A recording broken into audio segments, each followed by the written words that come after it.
전능하신 영광의 주 하나님과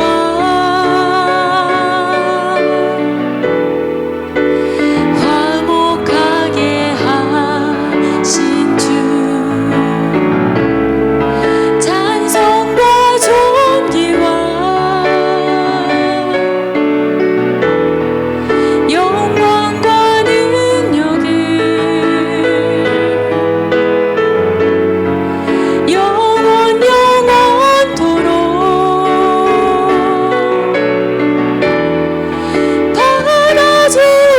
바라주옵소서. 보좌에 앉으신 그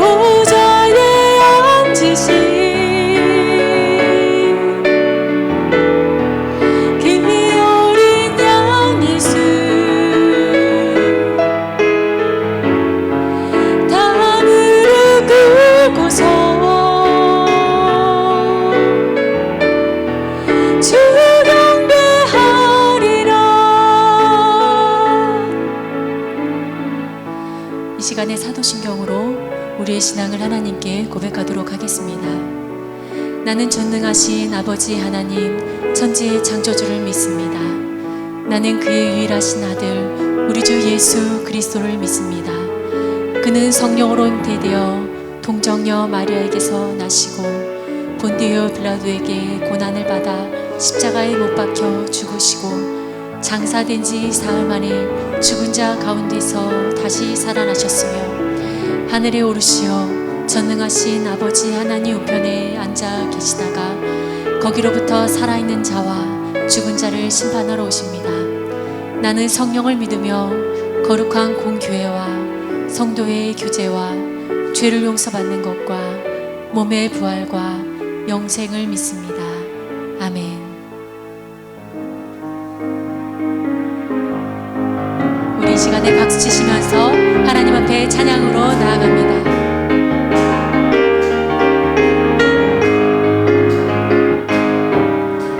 많은 사람들 참된 진리를 모른 채 주님 곁을 떠나갔지만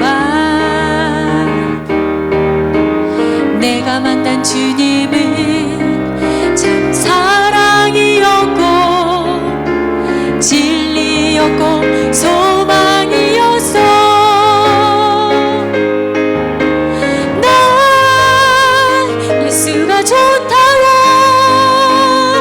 정말 좋아요. 난 예수가 좋다고 주를 사랑한다던 베드로 고백처럼 난 예수를 사랑한다. 우리 다시 한번 찬양합니다. 많은 사람들 참된 진리를 모른 채 주님 곁을 떠나갔지만 내가 만난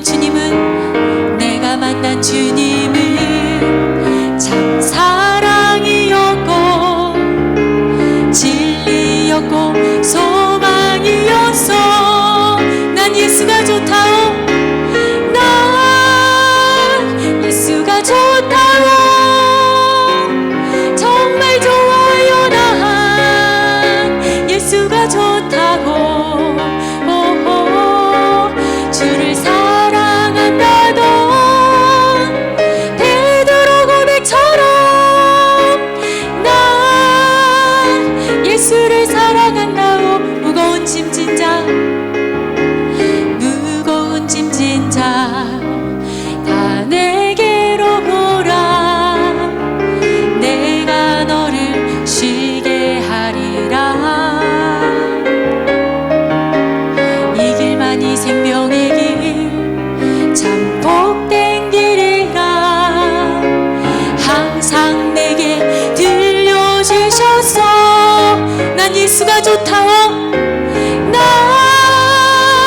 예수가 좋다오. 정말 좋아요. 난 예수가 좋다고 주를 사랑한다던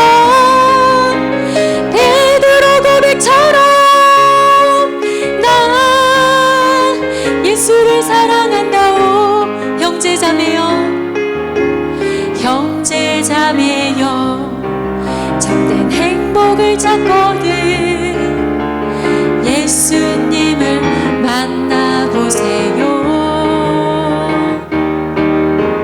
그분으로 인하여 참 평안을 얻으며 나와 같이 고백할 거요. 난 예수가 좋다오. 난 예수가 좋다오. 정말 좋아요. 난 예수가 좋다고. 주를 사랑한다던 베드로 고백처럼 난 예수를 사랑한다오. 우리 다시 한번 난 예수가 좋다오. 난 예수가 좋다오. 정말 좋아요. 난 예수가 좋다고. 주를 사랑한다던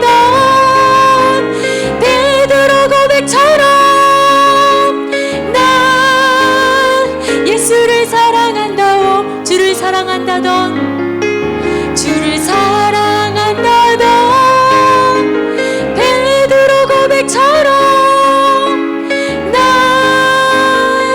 예수를 사랑한다오. 아멘.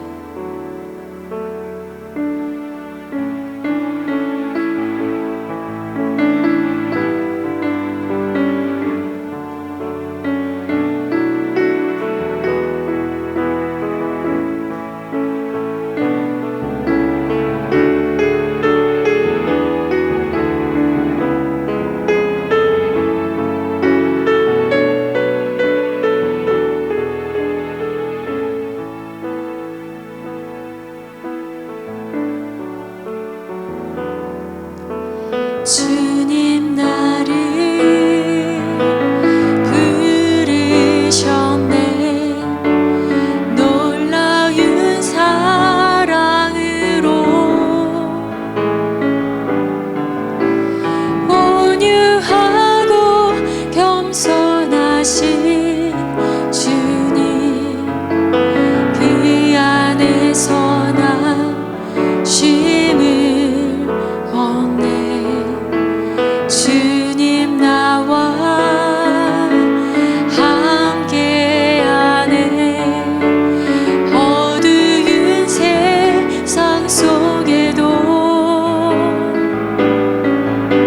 처음과 나중 되시는 주님, 나 주와 함께 걸으리. 그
앉으신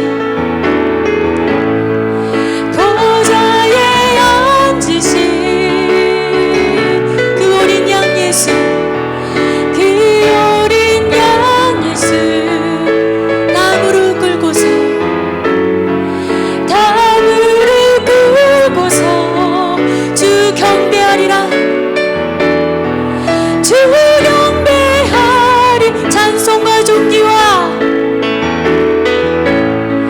찬송과 존귀와 찬송과 존귀와 영광과 능력을 영원 영원토록 영원 영원토록 받아주소서. 받아주옵소서.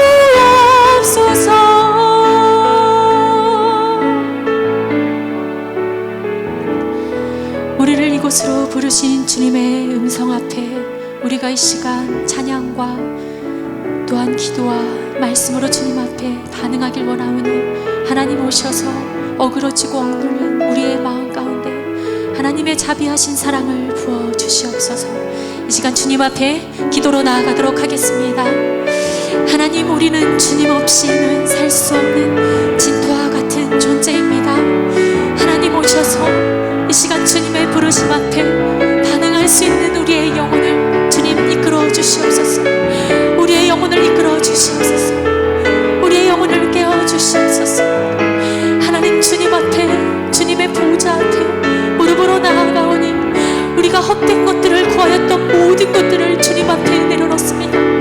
어리석었던 우리의 헛된 생각들을 주님 앞에 내려놓사오니 하나님 오셔서 우리의 것들은 아무것도 아님을 말하여 주시고 아무것도 아니어도 아무 상관이 없음을 주님 오셔서 하나님의 놀라우신 진리의 말씀이, 하나님의 영광이, 하나님의 위엄이, 하나님의 자비하신 한량없는 은혜가 오셔서 우리의 영혼 가운데 선포하여 주시옵소서.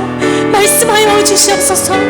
그러므로 말미암아 우리를 창조부터 세우시고 일으켜 세우시고 만드셨던 그때부터 우리를 아셨던 그 순간부터 우리를 이끌어 주시어서 포기하지 아니하시는 하나님의 손길을 이 시간 우리가 경험하길 원하오니 하나님 함께하여 주시옵소서.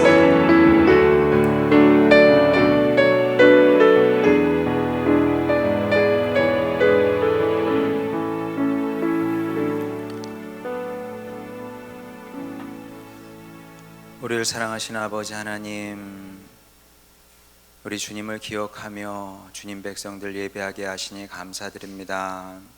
함께 모여 예배드리지 못하지만 그러나 또한 이 가운데도 주님께서 우리 가운데 함께 하심을 믿습니다. 주님, 각 가정마다 역사하여 주시사 이 예배를 통해서 주님 만나 주시고 주님 백성의 마음을 어루만져 주시옵시고 믿음으로 강건케 하여 주시옵소서.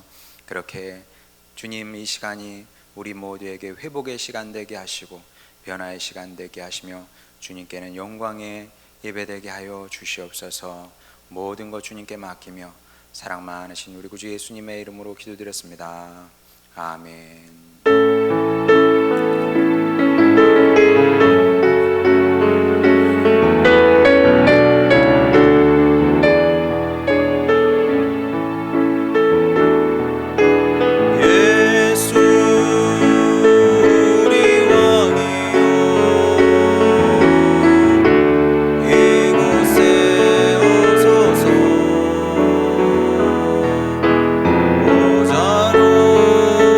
주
창세기 39장 3절부터 5절까지입니다.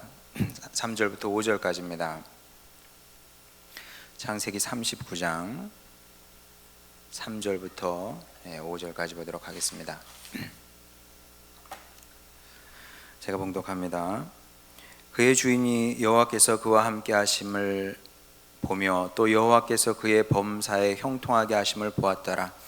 요셉이 그의 주인에게 은혜를 입어 섬김에 그가 요셉을 가정 총무로 삼고 자기의 소유를 다 그의 손에 위탁하니 그가 요셉에게 자기의 집과 그의 모든 소유물을 주관하게 한 때부터 여호와께서 요셉을 위하여 그 애굽 사람의 집에 복을 내리심으로 여호와의 복이 그의 집과 밭에 있는 모든 소유에 미친지라. 아멘. 교회소 시간입니다. 거리두기 단계가 20일까지 연장이 되었다고 합니다. 그래서 불가불 비대면 예배를 셋째 주까지는 드려야 될 것 같습니다. 물론 그 다음도 어떻게 될지 아직 예단하기는 어려운 상태인데요. 어찌됐든 간에 자영업자들도 지금 폐업을 해야 되냐 말아야 되냐 이런 고통스러운 상황이라고 그럽니다. 그래서 우리 교회도 그런 우리 이웃의 고통에 동참한다 이런 자세로 임하면 될 것 같고요. 이 정도로 우리의 믿음이 흔들린다면 다른 일에도 흔들립니다. 우리 못 모여서 예배 드린다고 그래서 잘못되는 거 아니니까 너무 걱정하지 마시고 주님 안에 또 믿음 생활 잘 하시고 주님 안에 거하기로 작정하면 되는 일이기 때문에 능히 이겨내리라 저는 믿습니다. 예배가 끝나면 유아동이 있는 가정에서는 유아동 예배도 꼭 드리시기 바랍니다. 아이들도 예배 드리고 좋아하더라고요. 그래서 그렇게 꼭 예배를 드려주시기 바라고, 또 10월 9일 아빠데이가 예정이 돼 있는데 지금 이런 상태로는 쉽지는 않을 것 같습니다. 그래서 상황이 좋아지면 할 수 있겠지만 이런 분위기에서 하기에는 좀 어려울 것 같으니까 여러분 그렇게 마음의 준비를 하든 못하든 마음의 준비를 하고 계시기 바랍니다. 지난주에는 이제 목회자가 뭘 하는 사람인지 물었습니다. 오늘은 교회에 대해서 비슷한 질문을 하고 싶습니다. 여러분은 교회가 뭘 하는 곳이라고 생각을 하십니까? 교회가 도대체 뭘 하는 곳이기에 이렇게 너무 많지 않습니까? 여길 가도 교회가 있고 저길 가도 교회가 있고 교회 없는 곳은 없습니다. 카페 없는 곳은 간혹 있다고 그러는데 카페가 없는 곳에도 교회는 있다고 그럽니다. 너무 많으니까 사실 누가 봐도 그리 바람직한 현상 같지는 않습니다. 저희 교회가 지금 이 자리로 이사를 올 무렵이었는데 그때 이제 우리 출입구에다가 디지털 키를 이제 설치를 하려고 기사분을 한 분 오시라고 그랬습니다. 그래서 물론 나중엔 다시 철거를 했습니다만 불법이라고 그래서 그분이 와서 작업을 하시면서 뜬금없이 그런 얘기를 하시더라고요. 이 근처에 교회가 도대체 몇 개인지 모르겠어요. 4개 정도 되는 것 같습니다. 그러시더라고요. 제가 뭐라 그랬겠어요? 그 전까지만 해도 교회라고 얘기를 하려고 하다가 차마 우리도 교회입니다. 이렇게 얘기가 안 나오더라고요. 그러니까 이제 그분이 볼 때도 부정적인 얘기인 거죠. 그것이 교회가 너무 많다. 지금 뭐 하는데 이렇게 교회가 많냐, 그런 얘기인데, 그래서 보기도 좋지 않고 설득력도 없으니까 작은 교회 통폐합하자, 그렇게 장기적으로는 해야 된다, 이렇게 주장하는 사람도 있습니다. 밖에서 하는 얘기가 아니라요, 우리 신학자들 중에서 그런 얘기하는 분도 있고 목회자 중에서 그런 얘기하는 분도 있습니다. 저는 그런 얘기를 들으면 일리가 있는 얘기다, 그리고 또 필요한 일일 수도 있겠다, 이런 생각을 합니다만은, 그러나 또 그게 항상 언제 어디서나 옳은 법칙 같은 것은 아니라고 저는 생각을 합니다. 왜냐하면 우리 사람은 눈에 보이는 것만 따지고 생각을 하거든요. 그리고 내가 느끼는 게 전부라고 생각을 합니다. 교회가 이렇게 많아? 이렇게 많을 필요가 있을까? 정리해야 되는 거 아닌가? 이런 식으로 생각을 한다는 거죠. 자, 그런데 우리는 항상 한 번 더 생각할 수 있어야 됩니다. 성도란 한 번 더 생각할 수 있는 사람이다.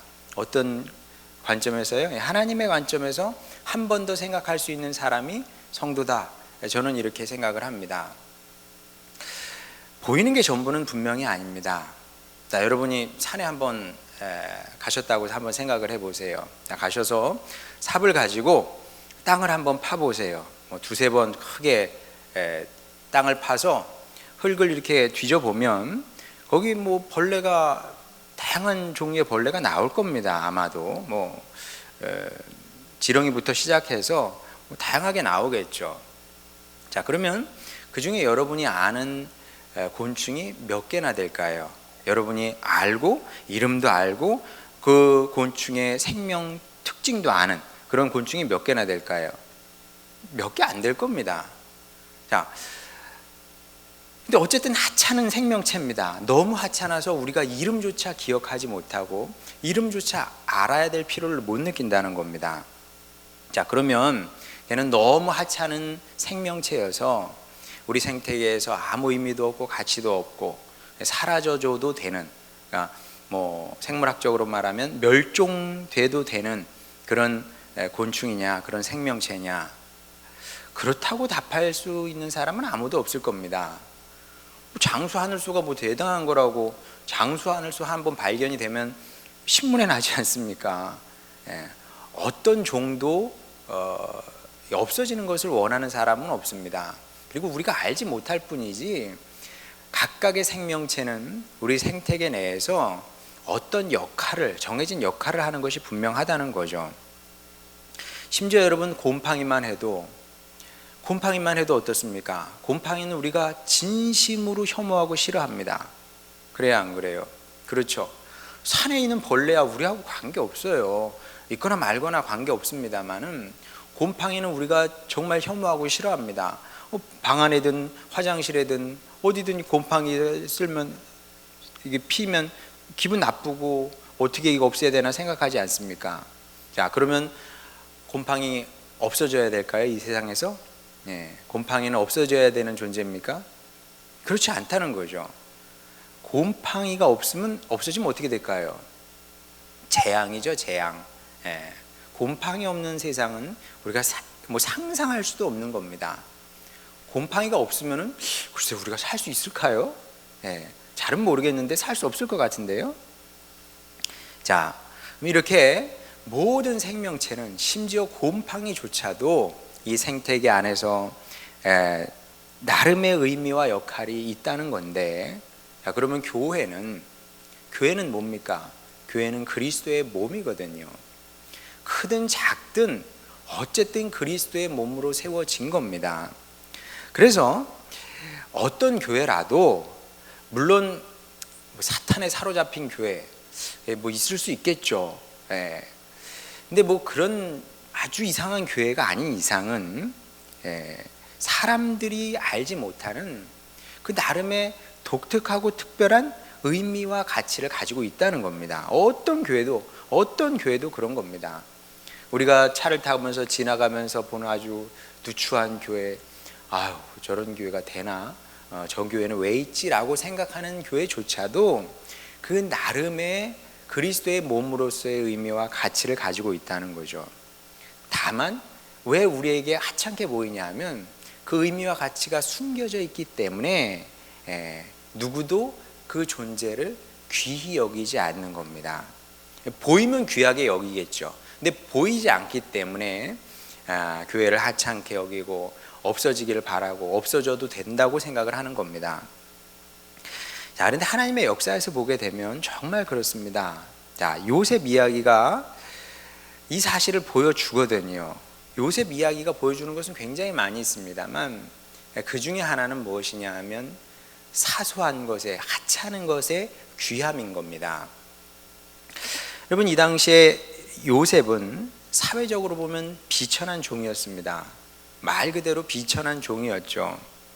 고대 자유인들이 볼 때 종은 소모품, 그 이상도 그 이하도 아니었습니다. 어느 정도였냐면 일단 사람으로 인정을 해주지 않았고요. 그리고 그렇다고 동물은 아닙니다. 마소보다는 가격이 조금 더 높은 정도였다 그럽니다. 가격으로 매기면 마소보다는 그래도 사람이 일을 더 잘하거든요.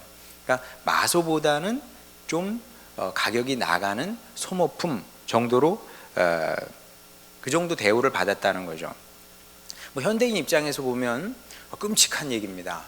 아니 어떻게 사람이 마소보다 조금 나은 존재? 소모품? 이게 가능한 얘기인가? 근데 여러분, 세상이 이렇게 급변한 게 몇 년 되지 않거든요. 우리나라도 뭐 100년 전만 해도 사실 신분 질서가 있었죠. 예. 아니 제가 어릴 적만 해도 제가 목회 칼럼에 쓰지 않았습니까? 이씨 양반들은, 물론 저 모든 동네 이씨가 다 양반은 아닌데 저희 동네에서는 이씨 그 가정이 있었는데 그 가정은 떨어져 살았습니다. 저희 동네에서 외딴 곳에서 살았어요. 왜냐하면 종놈들, 그 상놈이라 그랬죠. 상놈들하고 같이 이렇게 피부를 맞대고 살고 싶지 않다 그래서. 제가 어렸을 때도 그랬거든요. 그러니 이 옛날에는 얼마나 더 심했겠습니까? 그냥 우리가 소모품 생각하는 것처럼, 우리가 뭐 노트북도 사고 스마트폰도 삽니다. 스마트폰 같은 경우는 뭐 잘 써야 뭐 3, 4년 아니겠습니까? 잘 쓰고 나서 필요가 상실되면 버리는 겁니다. 이 당시에 좋은 신분이 그랬다는 겁니다. 쓰다가 뭐 건강 나빠지면 버리는 겁니다. 그냥 그 이상의 그 이하의 의미도 없었다는 거죠. 그래서 아무도 그 당시에는 종에게 큰 기대를 하지 않았고요, 또 큰 의미를 부여하지도 않았습니다. 종이 뭘 하겠습니까?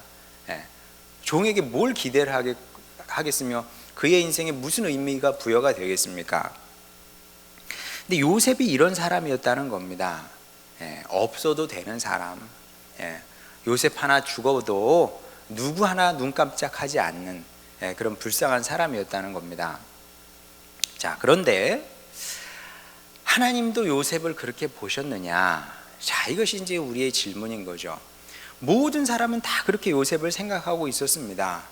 너까지 거 하나 죽어본들. 물론 주인 입장에서는 좀 손해죠. 마소가 죽으면 손해인 것처럼 종 하나가 죽으면 손해인 겁니다. 그러나 그렇다고 해서 뭐 요셉 하나 없어진다 그래가지고 뭐 보디발 가정이 망하거나 뭐 그런 일은 없거든요. 약간 아쉬울 뿐이지. 자, 그러면 하나님께도 요셉이 이런 사람이었느냐? 그렇지 않다는 겁니다. 자, 5절 보게 되면 그는 이제 보디발이죠. 보디발이 요셉에게 자기의 집과 그의 모든 소유물을 주관하게 한 때부터 여호와께서 요셉을 위하여 그 애굽 사람의 집에 복을 내리심으로 여호와의 복이 그의 집과 밭에 있는 모든 소유에 미친지라. 이걸 그 당시 사람들이 알았을까요? 몰랐을까요? 만약에 요셉이 이 사실을, 요셉도 몰랐겠지만 알고서 나 때문에 우리 주인의 가정이 복을 받는 거야 라고 말을 하면 사람들이 뭐라 그랬을까요? 아마 뭐 동료 종들도 그렇게 얘기했을걸요. 너 미친 거 아니냐? 너 제정신이냐? 너 때문에 주인이 복을 받는다니 이게 말이 돼? 아무도 믿지 못하겠죠. 이거는 믿음의 선언이고 믿음의 고백인 거지 상식에서는 나올 수 없는 말인 겁니다. 자, 그런데 그 이제 눈에 보이는 현실이 있지 않습니까? 그 현실에서 한 걸음 물러서서 영적으로 분석을 해보면, 분별을 해보면 이런 결론이 날 수밖에 없는 겁니다. 어떤 결론이요? 보디발이 복을 받고 그 가정이 잘 된 것은 요셉 때문에 그랬다는 거죠. 요셉이 이 가정의 생사화복이라는 그 열쇠를 쥐고 있는 사람이었다는 겁니다. 자, 그런데 이게 다가 아니라는 거죠. 하나님께서 보디발 가정을 복주시기 위해서 요셉을 그 가정에 보내셨겠습니까? 아니요. 더 큰 관점이 있습니다. 더 큰 관점은 어떻게 보일까요? 두 걸음 물러서면 보입니다. 자, 한 걸음 물러서면 요셉 때문에 보디발 가정이 복을 받았어. 두 두 걸음을 뒤로 물러서서 보게 되면 이 창세기와 출애굽의 관점이 열리게 됩니다. 그러면 어떤 결론이 납니까? 하나님의 백성 이스라엘이 복을 받게 됩니다. 살게 됩니다. 생명을 이어가게 됩니다. 누구 때문에 그래요? 네, 요셉 때문에 그런 겁니다. 이스라엘의 생사화복이 요셉에게 달려 있다고 지금 얘기를 하고 있는 겁니다, 성경이. 자, 그럼 이게 전부냐? 아니요. 이제 세 걸음을 뒤로 물러서서 보게 되면 이 성경 전체가 보이게 됩니다. 그러면 훨씬 더 큰 그림을 볼 수 있겠죠. 그럼 어떤 결론이 납니까? 전 세계의 생사화복이 요셉에게 달려 있었다는 것을 우리는 확인하게 됩니다. 성경이 그 얘기를 하고 있는 겁니다. 요셉 이 한 사람이 어떻게 하느냐에 따라서 자기 운명만 왔다 갔다 하는 것이 아니라 보디발의 가정이, 그리고 이스라엘의 운명이, 세계의 운명이 왔다 갔다 한다는 겁니다. 만약에 여기서 요셉이 시험에 들어버렸어요. 내가 잘못한 것도 없는데 형들이 나를 종으로 팔아버렸어. 도대체 하나님은 뭘 했냐? 하나님 어디 있냐? 이런 식으로 생각이 이상한 데로 가서 시험에 들어버리게 됐다면, 그래서 하나님의 기대에 부응하지 못하고 신앙을 버려버리게 됐다면 우리 하나님 정말 난감해지는 겁니다. 왜? 하나님의 구원 계획과 역사가 다 틀어져 버리게 되는 거죠. 그럼 정말 요셉이 그렇게 반응했다면 어떻게 됐을까요? 이 성경이 있긴 있겠죠. 아마 하나님께서 다른 사람을 들어서 또 뭔가 하시긴 하셨을 겁니다만은 우리가 아는 성경과는 굉장히 다른 이야기로 또 전개가 됐을 겁니다. 자, 그래서 결론은 무엇이냐? 요셉 한 사람 때문에, 요셉 한 사람이 잘했기 때문에 보디발도 이스라엘도 전 세계가 복을 받게 된 것이다. 이 신비는 아무도 모르는 겁니다. 요셉은 알았겠습니까? 요셉도 당연히 몰랐을 겁니다. 몰랐죠. 그래서 신비인 건데, 어쨌든 하나님은 이렇게 충격적인 방식으로 세상의 역사를 이끌어 오셨고 지금도 이런 방식으로 이끌어 가신다는 겁니다. 경제학자들이 이제 보이지 않는 손에 대해서 얘기를 합니다. 저는 경제학자들이 그 얘기를 할 때마다 나도 그런 생각하는데 이런 생각을 하거든요. 보이지 않는 손이 뭐냐 하면 누군가 시장을 움직이는 거 아닙니까? 그러니까 시장이 움직이고 경제가 도는 거 아닙니까? 자, 그런데 경제학자들이 보니 이게 굉장히 신기하다는 겁니다. 시장이 이게 어떻게 돌아가냐? 경제가 어떻게 돌아가냐? 정말 신기하거든요. 왜냐하면 아무도 모여서 회의를 하거나 가격을 결정하지도 않습니다. 그런데 적당한 가격을 시장이 알아서 찾지 않습니까? 커피는 한 잔에 얼마, 무는 한 개에 얼마, 그리고 사람의 노동력은 얼마, 이런 것들을 누가 무슨 회의를 하지도 않는데, 물론 회의를 하는 분야도 있습니다만은 물건 같은 걸 놓고 회의를 하지 않거든요. 회의를 하면 어떻게 돼요? 담합이라고 그러는 겁니다. 회의를 할 수가 없어요. 회의를 하지 않는데 적당한 가격이 형성이 되고, 그리고 그것을 통해서 사람들이 적당히 생활을 영위하면서 그렇게 국민이 가더라는 거죠.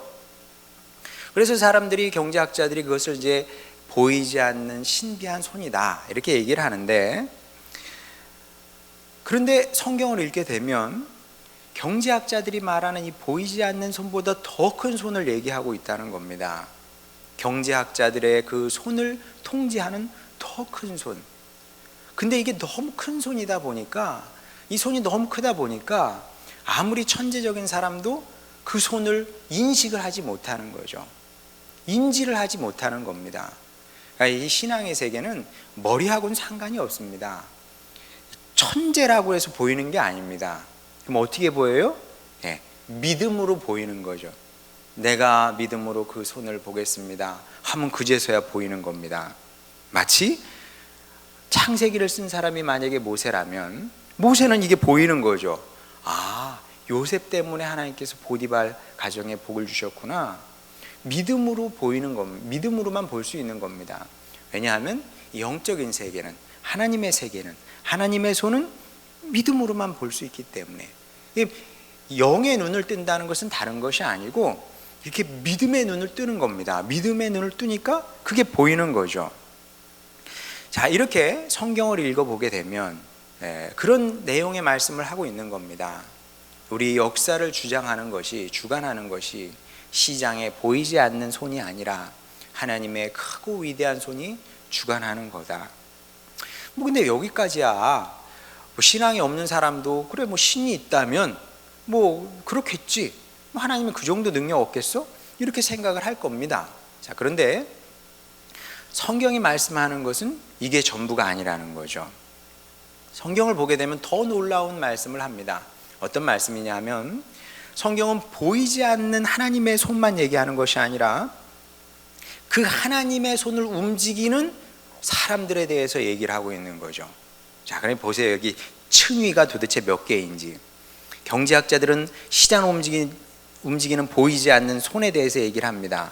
근데 우리는 그 손을 통제하는 더 큰 손, 하나님의 손을 얘기합니다. 그것을 보고 얘기합니다. 근데 그것만 얘기하는 것이 아니라 그 저변에는 뭐까지 있다고요? 그 하나님의 손을 움직이는 사람들이 있다는 거죠. 이걸 누가 알겠어요? 이것은 성경이 가르쳐 주지 않으면, 성경을 통해 배우지 않으면 어떤 책에서도, 어떤 위대한 책에서도 배울 수 있는 내용이 아니라는 겁니다.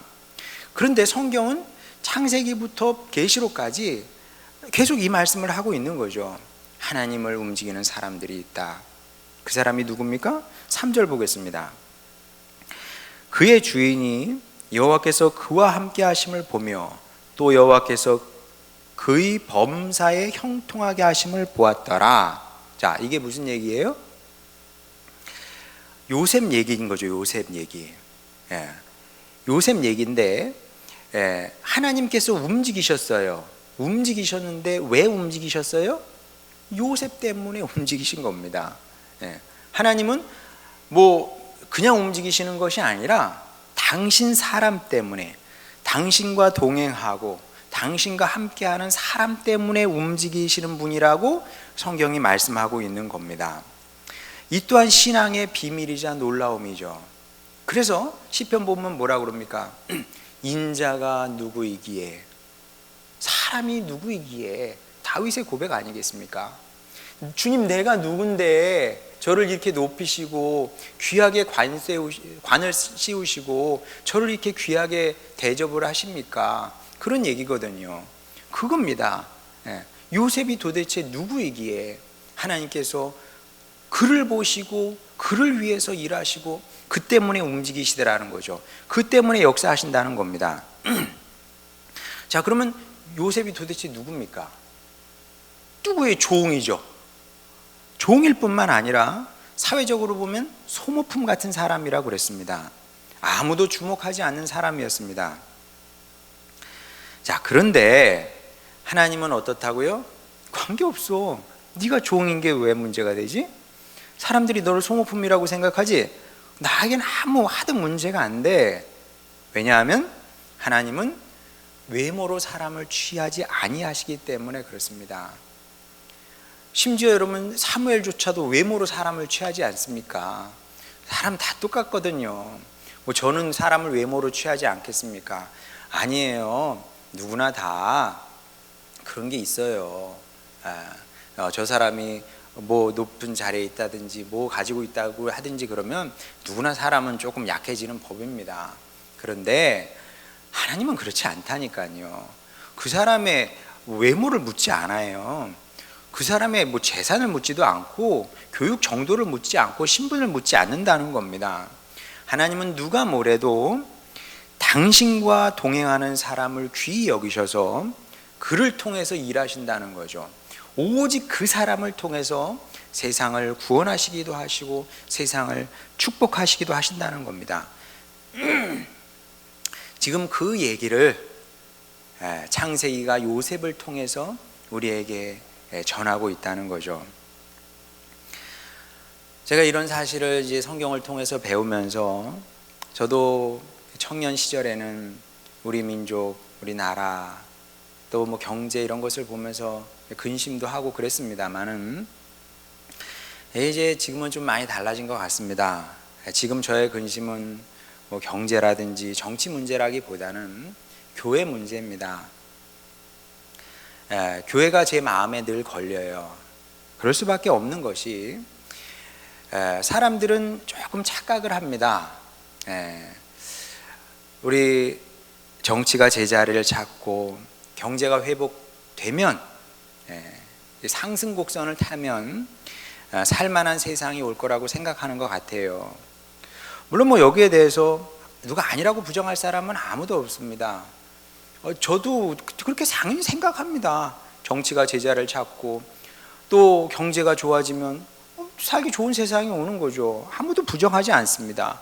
옳은 말입니다만은, 그러나 적어도 하나님은 이렇게 생각하시지 않는다는 거죠. 오늘 본문 보세요. 보디발이 잘해서 그의 가정이 복을 받은 것이 아니라니까요. 아닙니다, 여러분. 보디발이 잘한 건 없어요. 그가 잘해서 복을 받은 것이 아니라 그의 가정에 한 사람이 잘 들어왔기 때문에 그렇습니다. 그 가정에 요셉이라는 사람이 들어와서 그가 하나님과 동행하는 삶을 살았더니 하나님께서 요셉을 통해서 보디발 가정에 복을 허락하신 겁니다. 복은 이렇게 흐르는 겁니다. 복은 이렇게 흐르는 겁니다. 다른 방식으로 흐르는 것이 아니라 하나님께서 당신의 사람, 당신의 사역자를 통해서, 당신의 일꾼을 통해서 세상에 복을 허락하신다는 겁니다. 이것이 성경이 말씀하는 영적인 원리인 거죠. 그러니까 역사가의 관점과 우리의 관점은 달라야 됩니다. 역사가들, 사회를 분석하는 사람들은 그렇게 얘기를 합니다. 어떤 위대한 정치인이 있어서 그로 말미암아 어떤 나라가 혹은 우리나라가 이만큼 복을 받았다. 제가 그 사실을 부정하는 건 아닙니다. 맞죠? 또 어떤 위대한 기업인이 나타나서 우리나라를 아니면 다른 나라를 이렇게 풍요롭게 만들었다.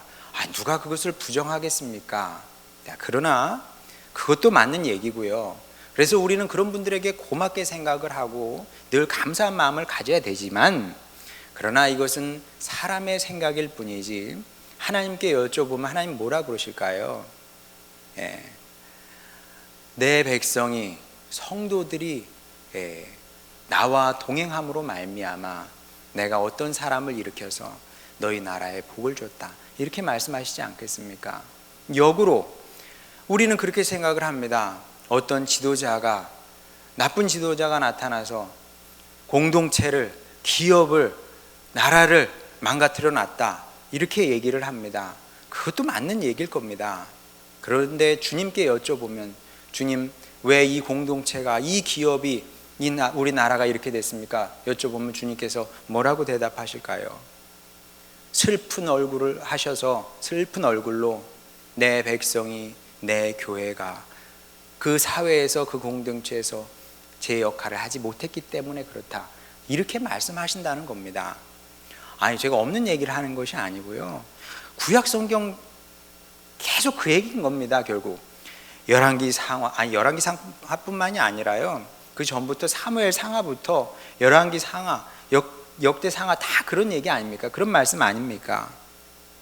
그래서 성경이 반복적으로 말씀하는 것이 무엇이냐면, 성경은 믿지 않는 사람에 대한 말씀이 아닙니다. 믿지 않는 사람들에게 준 말씀은 별로 없어요. 다 믿는 사람, 하나님의 백성에게 하신 말씀 아닙니까? 반복적으로 하시는 말씀이 뭐예요? 너희가 잘해야 된다. 내 백성이 잘해야 된다. 하나님의 공동체가, 하나님의 교회가 잘해야 된다. 그런 말씀을 하고 있는 거 아닙니까? 여러분, 우리 민족의 미래가 어디에 달려있다고 생각을 합니까? 우리 투표 많이 해봤습니다. 정치인에 달려있는 것이 아니고요, 우리 성도들에게, 교회에게 달려있는 겁니다. 글쎄, 우리나라의 교회가 몇이나 되는지 모르겠는데 크든 작든 교회가 바로 서서 자기 역할을 해야 되는 겁니다. 그게 우리 민족의 살 길이라고 저는 믿고 확신을 하는 거죠. 성경을 읽고 묵상한 저의 결론인 겁니다. 그리고 이게 과장이 아니에요. 없는 얘기를 하는 거 아닙니다. 예수님께서 이 땅에 오셨습니다. 예수님께서 뭐라고 그러셨어요? 하나님께서 찾으시는 사람 말씀하시지 않습니까? 예수님께서 하나님께서 사람을 찾으신대요. 우리는 누구를 찾습니까? 다 사람을 찾거든요. 사람을 찾아요. 어떤 사람이 우리 회사에 오면 우리 회사를 살릴까? 대학도요, 여러분, 교수님 얼마나 찾는지 몰라요. 어떤 유능한 교수님이 오시면 대학이 달라지거든요, 정말. 어떤 교수님은 오시면 50억, 100억씩 따옵니다, 나라에서. 상상할 수 없는 액수죠. 예. 사람을 찾아요. 그리고 나라에서도 사람을 찾죠. 어떤 당에서든 다 사람을 찾습니다. 유능한 사람을 찾습니다. 자, 그럼 하나님께서도 그런 사람을 찾으실까요? 아니요. 하나님은 그런 사람을 찾으시는 것이 아니라 영과 진리로 예배하는 사람을 찾으신다. 예수님께서 이렇게 말씀하시지 않습니까? 근데 왜 사람들이 예수님의 말씀인데도 이게 귀에 안 들어와요? 믿어지지가 않기 때문에 그렇습니다. 영과 진리로 예배하는 사람이 나타나면 뭐가 달라집니까? 가정이 세워집니까? 기업이 세워집니까? 나라가 삽니까? 우리는 이렇게 생각을 하고 이렇게 반문합니다만 예수님은 뭐라고 그러세요? 옳거니, 그렇지. 그런 사람이 있으면 그 사람을 통해서 가정도 세워지고 교회도 세워지고 또 기업도 세워지고 경제도 살고 나라도 사는 거다. 주님께서 이렇게 말씀을 하신다는 겁니다. 성도가, 교회가 세상의 희망이고 미래라고 이렇게 성경이 우리에게 말씀하고 있다는 거죠. 우리가 그래서 잘해야 된다는 건데, 우리가 잘하면 어떻게 될까요? 나라가 살아요, 여러분. 진짜로. 우리가 잘하면 나라가 산다니까요. 물론 그렇다고 해서 어디 가서 이런 얘기는 하지 마세요. 우리 민족의 미래가 내 어깨에 달려있다. 우리 교회 어깨에 달려있다. 이렇게 말하면 그건 옳은 걸까요? 틀린 걸까요? 옳은 것일 수도 있지만 그닥 겸손하지는 않죠. 어떻게 해야 될까요? 우리는 자, 우리 인생의 의미 우리 잘 모릅니다. 우리 교회 여기 있습니다만은 우리 교회의 의미를 우리가 어떻게 알겠어요? 모르죠. 모르기 때문에 요셉도 모르지 않았습니까?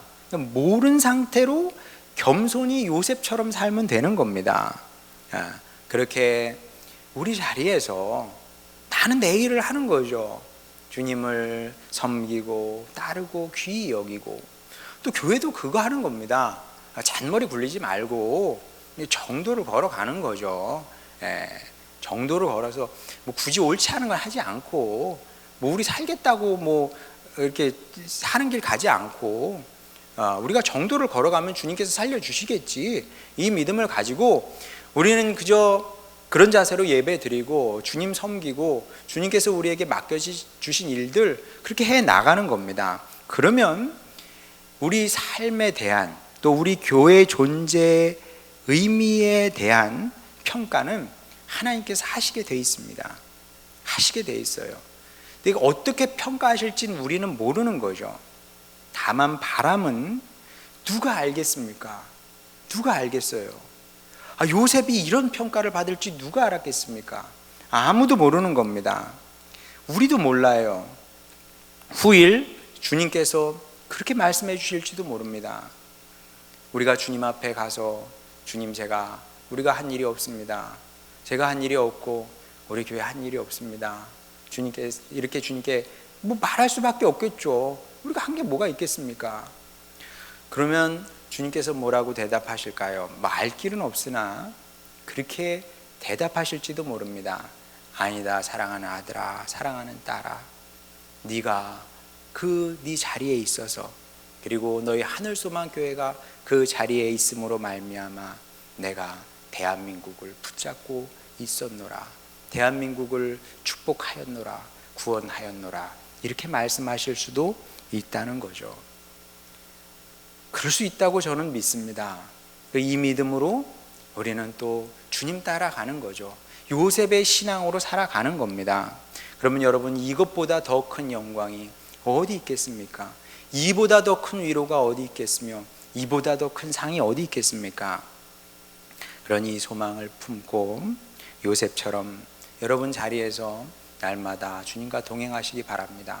주님께서 큰 걸 요구하시는 게 아니거든요. 너는 나와 함께 살자. 구원이 그거예요. 구원이 주님과 함께하며 그분의 보폭에 맞춰서 우리 삶을 살아내는 겁니다. 이걸 잘해야 된다는 거죠.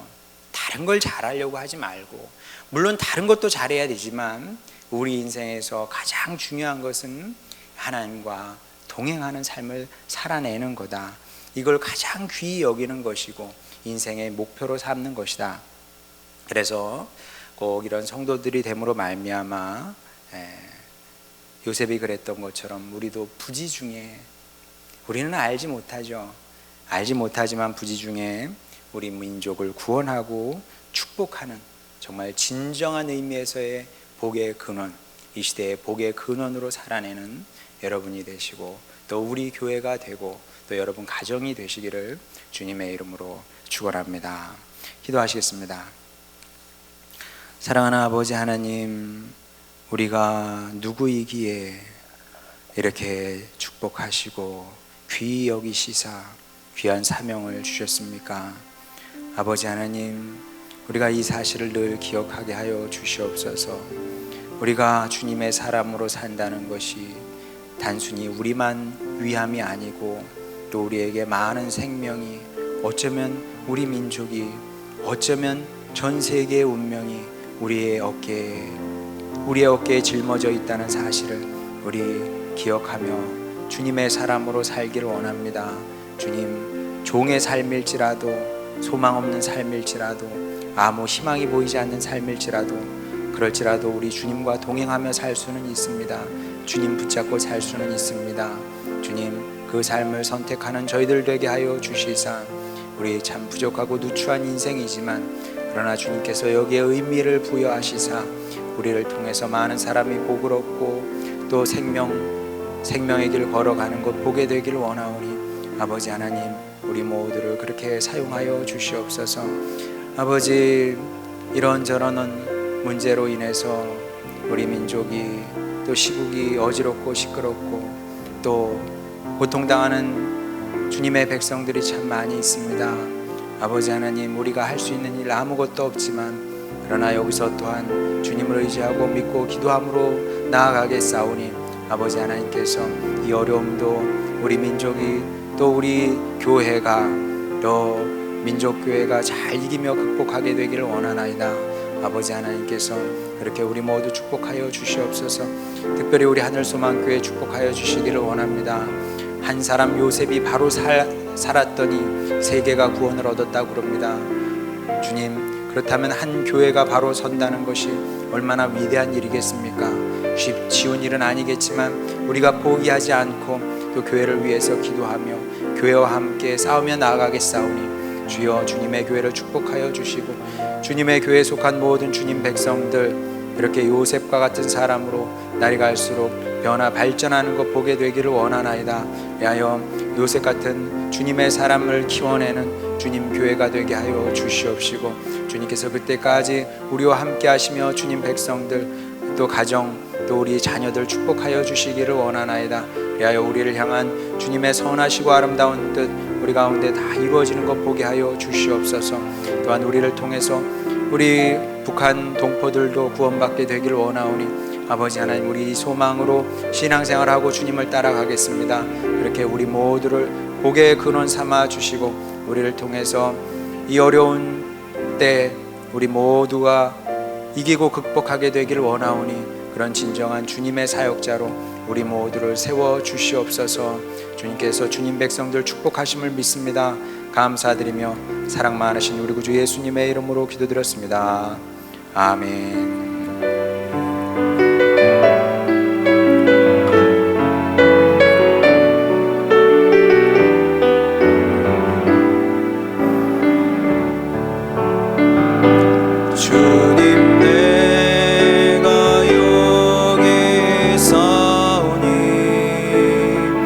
나를 보내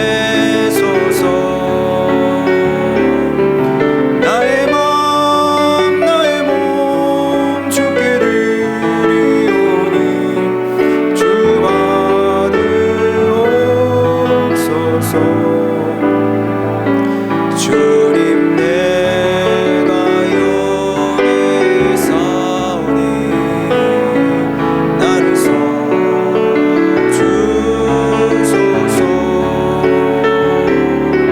아직 문 모두 다 주께 드리오니 주 받으옵소서.